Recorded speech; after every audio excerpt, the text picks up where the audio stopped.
out at a time when our country and the globe really needs it. Today, we're talking about a very specific output from the JET Research Bootcamp that focuses on teacher practice. Think for yourself about teachers that are being trained at the moment. And I can talk as behalf of a parent. My own son is in that category.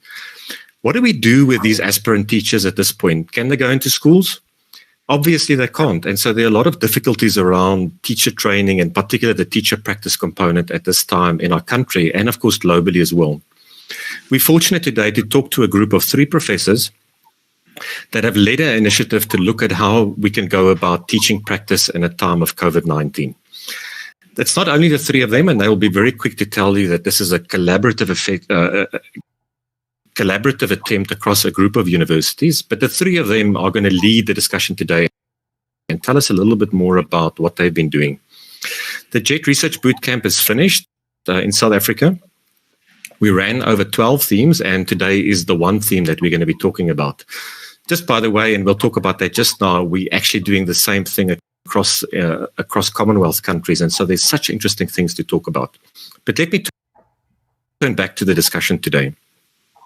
We've got 3 people with us. So the person that's going to go first is Professor Lee Rusznyak. Lee is an associate professor and deputy head of teacher education at WITS, at the WITS School of Education. And I've personally worked with Lee for many years. And Lee, it's great to have you on this call and going to be talking to our audience. The second person who's on the call is Carol Bertram, also professor at UKZN, University of KwaZulu-Natal. And Carol, you've come a long way with JET as well, so good to have you with us. And the last professor is Nadine Petersen. Nadine is at UJ, University of Johannesburg. And Nadine is the vice dean at UJ. And so all 3 are very learned colleagues, have a really huge insights into teaching, training, and particular teaching practice. One of the reasons, colleagues, why I'm chairing this session today is our normal interviewer decided the 3 of you are going to be too much for him. So my job today is to manage you, okay? So I'm going to start very briefly, colleagues, and Lee, if you can go first. Can you give us an overview what your group did in the bootcamp? But I'm also particularly interested in the underlying research of the topic that we're talking about today. Thanks, Lee. Over to you. Thank you, James. Thanks for this opportunity. So, yes, we came together for looking at what would be an option if we can't put students in schools, or we can't put all of them in schools. So that's the immediate concern. We also wanted to think about things of building back better, which was the theme of this bootcamp, building back better, and what's going wrong with teaching practice, or what could be strengthened in teaching practice. So one of the things that we've been very aware of is that numerous studies have shown that the quality of teaching practice, the actual experience of students in the schools is highly, highly variable. There's certain students that have excellent mentorship, excellent experiences, but research has shown that there are also cases where students get left alone, and they get lots of classroom experience, but not necessarily the mentoring of how teachers are thinking in classroom spaces. So there's also research that's come out about where teachers are really giving a whole lot of tips for teaching, but not really opening up the logic of practice. So we took research that's come out of South Africa, empirical research and conceptual research, and identified a series of key questions that every teacher needs to answer, or choices that teachers need to make in relation to every lesson that they teach. And looking at what are the options, the pedagogical options that are available to teachers, why some of those options might be suitable or not suitable in relation to particular lessons, and then to actually take students through recorded lessons where we show how certain of those choices have played out in the choices that teachers have made, and the impact that has in creating a powerful learning experience. So, we've taken this opportunity of crisis to really address some of the concerns that have been raised in research over the last couple of years, and also to partly pilot an online learning platform for teaching practice that the Department of Higher Education and Training have been thinking about for quite so many years now. Thanks, Lee. That's a great start. So, Carol, I'm going to switch to you. Tell us a little bit more about this module, this training that collectively you as universities are considering rolling out during this time. And give us a sense for how long. Is it for the next few months, or are we talking the next few years, Carol? Thanks, James. So the unit or the module that we're planning to put together, or actually are writing at the moment, is called Teacher Choices in Action. And what it's really trying to do is trying to show student teachers, as Lee has said, what are the choices that underpin what teachers actually do. And obviously in any given classroom, a teacher makes a range of different choices. So we want to look at, in terms of the units, we'll have one unit that looks at choosing to be a teacher and reflecting on your own identity and purposes and choices around that. And then getting into the classroom, the second unit will look at what are the choices teachers make about classroom management. How can they manage a class to create a really useful and meaningful learning environment? The third one will be looking at what do teachers do with regard to the knowledge that they teach. How do they present that to learners? Do they start with the knowledge that learners already have with their everyday experience, or do they start with the more abstract knowledge? How do they work between concrete and abstract knowledge? What are the choices teachers can make? When we look at issues around formative assessment and how do we actually support how the learners then work with the knowledge, there are a number of choices that teachers need to make about the cognitive demand of tasks, the nature of tasks, when learners actually engage with tasks. Do they do that at the beginning of a lesson or in the middle, at the end, or at a range of different places? What's the kind of feedback that teachers can give? The fifth unit looks at the really important issue of inclusive classrooms. How do teachers make choices to include all the learners who are in their classrooms and the places where each learner is at? Then the last one will look at issues of delivery and include some issues around online learning. So what we're really trying to do is to make explicit the kind of choices that teachers make, and open those things up to classroom to student teachers. Great. So, Nadine, I'm going to follow up from Carol there. If this is the composition of the module, don't you already have that in the BEd? And why would you want to introduce a module now at this time in that configuration? Can you help us a bit with that?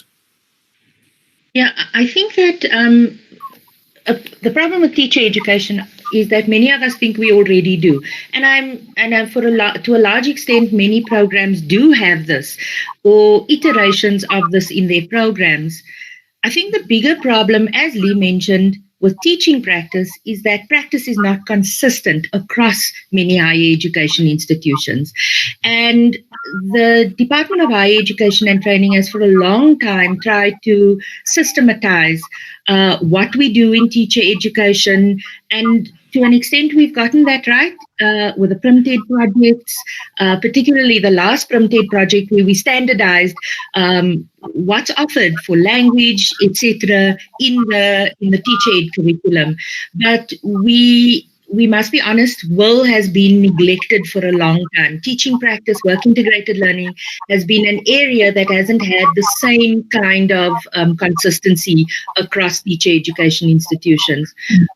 What we have been doing together with the Department of Basic Education and Higher Education in many fora have been having conversations leading up to this point. But, you know, people always say don't waste a crisis. Perhaps this crisis with COVID, when students can't go into schools, is actually an opportune time for us to begin putting this into practice. Great, Nadine. A quick follow-up. Are you advocating a standardized approach across universities? Just be a bit more clear for us.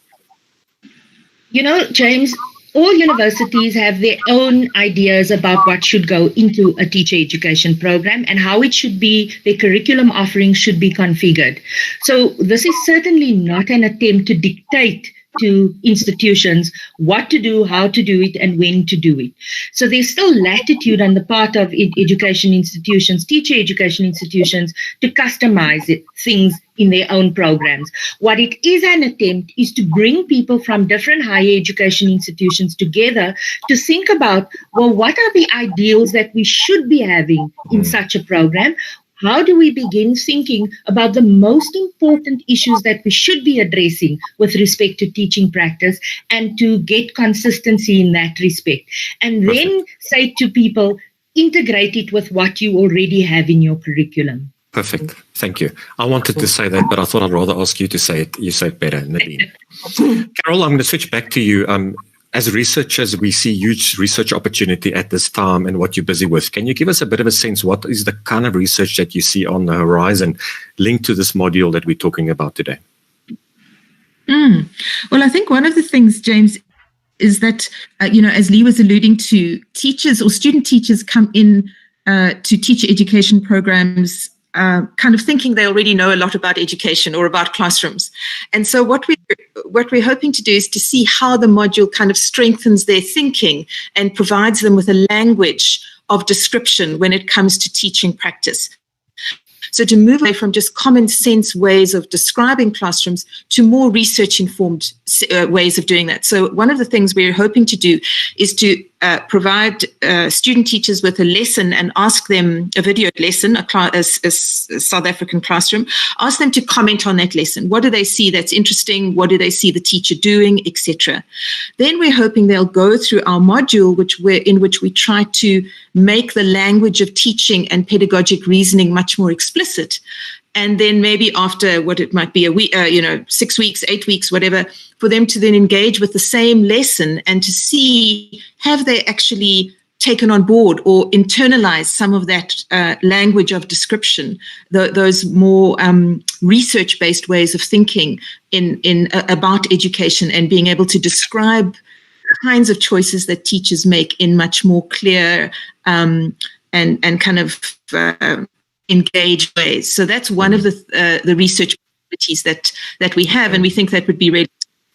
It could also be used in terms of, I think, strengthening the language that we as teacher educators use, the kind of commonality of the way that we talk about practice. So to move away from just common sense ways of talking about practice to really engaging more. So I think it's got professional development opportunities as well as research opportunities. Thanks, Carol. That's great. I think our understanding of Will, and Nadine also mentioned it earlier, is in the teacher education, we kind of assume that we know how to do it. And what you're busy with helps us to really have a deeper thinking around that. So, Lee, I'm going to switch back to you. A couple of questions. Am I allowed to ask more than one at a time? You're going to be okay? First one is, how about SACE? The South African Council for Educators. Surely, if we talk about work integrated learning and continuing professional teacher development, SACE should be part of the discussion. So I really would like to hear about that, and then maybe just more broadly, Lee, about some next steps. What's going to happen next? What can universities expect, and even what can students that are listening today expect from you, and when will they see something coming out? Thank you, James. So I think that one of the things that is really important is to know that the SACE professional teaching standards really emphasize how teachers are working with children, and how teachers are working with knowledge, and how children are working with knowledge too, and how all those dynamics come together in thoughtful, informed choices. So the units that we have developed in the module are really informed by the SACE professional teaching standards, and so we've invited SACE to be part of this, and they've given comments on our first draft, and they're very, very happy with the way that this module then extends the part of the SACE professional teaching standards that every teacher will need to work with in their practice. I want to just pick up on one or two things that my colleagues have spoken about. The value of this is that although they might do bits and pieces of pedagogical reasoning in different aspects of coursework. This brings it all together into the classroom context and helps them see how all the little bits from different parts of their initial teacher education actually are operationalized and enacted in relation to real lessons. So I think that that's what one of the things that we that we feel is a real strength here, is that it's from the classroom looking back at theory, not from theory looking into the classroom. So it does give a different perspective. From here on out, we were able to work with the Education Dean's Forum yesterday and just alert them to the fact that we've conceptualized this module. DHET have come on board in terms of funding the startup costs and the rollout costs. We are still trying to find ways of funding the actual the running costs, the direct running costs of the module. So that's where things are at the moment. And as Carol had said, there's lots of research opportunity, really in terms of how do we develop expert ways of thinking in pre-service teachers over time. And so there's opportunities for teacher educators who may want to undertake postgrad studies to come on board and be part of the research team and do postgrad research degrees with the research team. So, I mean, we've been able to secure a few scholarships, but we would love to be able to offer more postgrad research opportunities to capacitate the sector as a whole. So great. Maybe a quick follow-up, Lee. Just maybe a shout-out to the group that worked with you. Do you want to just give us a sense who worked with you? And I mean, were they overworked and underpaid, or did they volunteer? How did that go? Yes, the boot camp was all volunteer work. So we had 3 lecturers from UJ. That is Jackie Batchelor, Sarita Ransarup, and Nadine Petersen. We had Charisma Nell from Northwest University. We had my colleagues from WITS, Monira Musa, Tanya Becker, Jacques Duplessis, Emmanuel Mushaikwa, who came from the WITS side, Carol Bertram, and we had Maureen Robinson from Stellenbosch University, who was a critical friend to the group and who took a lead in the literature review.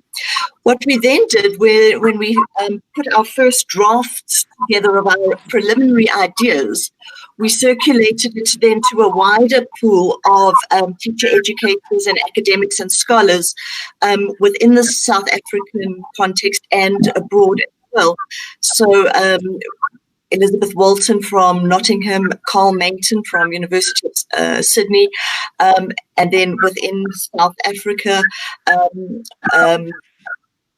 we had colleagues commenting from Rhodes, from Two Oceans Graduate Institute, from Nelson Mandela University, from Mpumalanga University, other colleagues from Stellenbosch, the colleagues from UKZN who also took a look at the module, fed information back to the team, which we then incorporated. We also, got feedback from the Department of Basic Education, Higher Education, and STACE. And so, we've really tried to bring the sector together to form a module that we believe has incredible value and does something different to what students are getting in ITE, but works together with whatever conceptual resources and experiences they bring to the classroom space. Great. Thanks, Lee. I mean, a truly collaborative effort. So, colleagues, as we close out, maybe just a parting shot. Carol, I'm going to start with you and then Nadine and then go to Lee. You've got an audience now, and some people will be listening to us today, but this recording could be utilized for pedagogical purposes as well. So no pressure, Carol or Nadine or Lee, just any kind of parting shot from your side, Carol. Just maybe anything top of mind that you would want to share on this topic.